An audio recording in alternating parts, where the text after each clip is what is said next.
ரகுவம்சம் 56ஆம் பகுதி. ராமபிரான் தொடர்கிறார்.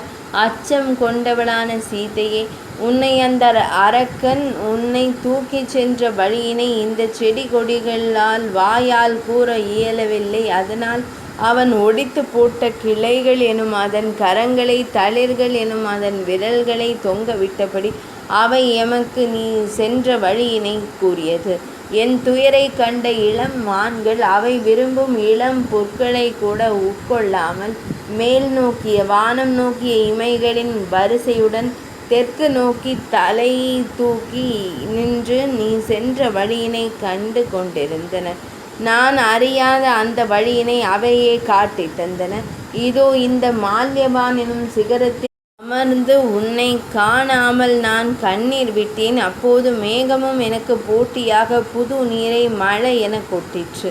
இருவர் கொட்டிய நீரும் ஒரே அளவில் இருந்தன. காய்ந்த நிலத்தில் விழும் மழையினால் எழும் நறுமணம், சிறிதே விரிந்த கதம்ப மலர்கள், மயிலின் அகபல்கள் எல்லாம் உன்னோடு இருக்கும் போது பெரும் மகிழ்ச்சி தந்தன.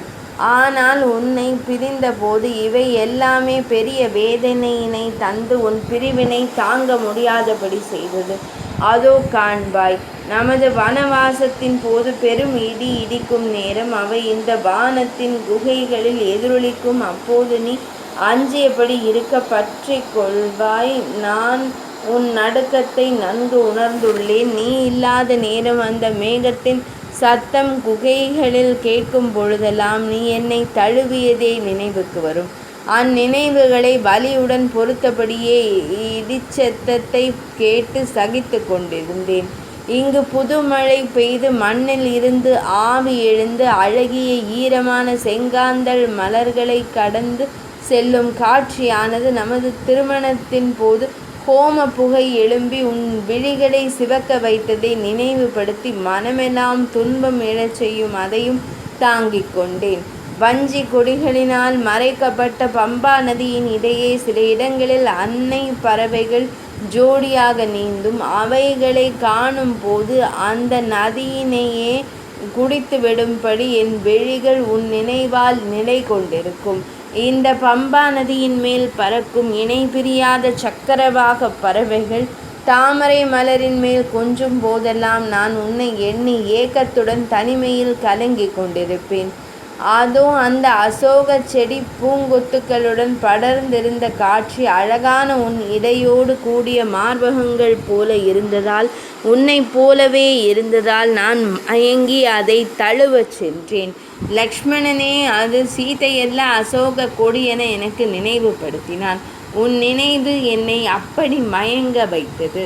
இதோ சாரச பறவைகள் இந்த விமானத்தின் மணியோசை கேட்டு தங்கள் இனத்தின் குரல் என கருதி விமானம் நோக்கி கூட்டமாய் வருகின்றன.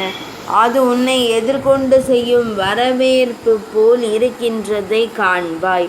இதோ நாம் வசித்த பஞ்சவடி, மெலிந்த இடையினை கொண்ட நீ, பெரிய பாரம் கொண்ட குடங்களின் நீரால் வளர்த்த மரங்களை காண்பாய்.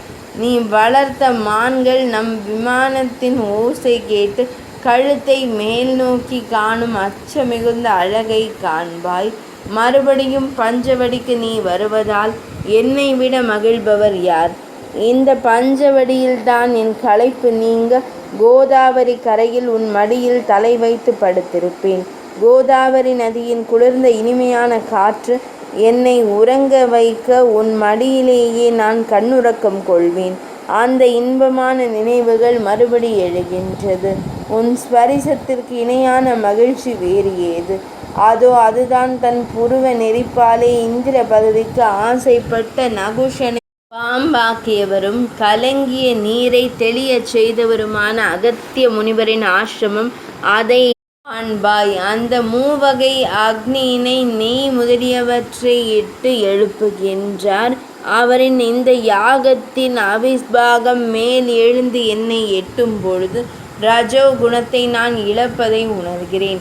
அதோ அதுதான் சாதகர்ணி முனிவரின் தடாகம். அதன் 4 பக்கமும் வனம் இருப்பதால் அது மேகங்கள் நடுவில் இருக்கும் வெண்மையான சந்திர பிம்பம் போலவே இருக்கும். அந்த முனிவரை குறித்து உனக்கு தெரியும் அல்லவா? இருந்தாலும் அவரின் சரிதம் கூறுகிறேன். 56ஆம் பகுதி இனிதே நிறைவடைந்தது.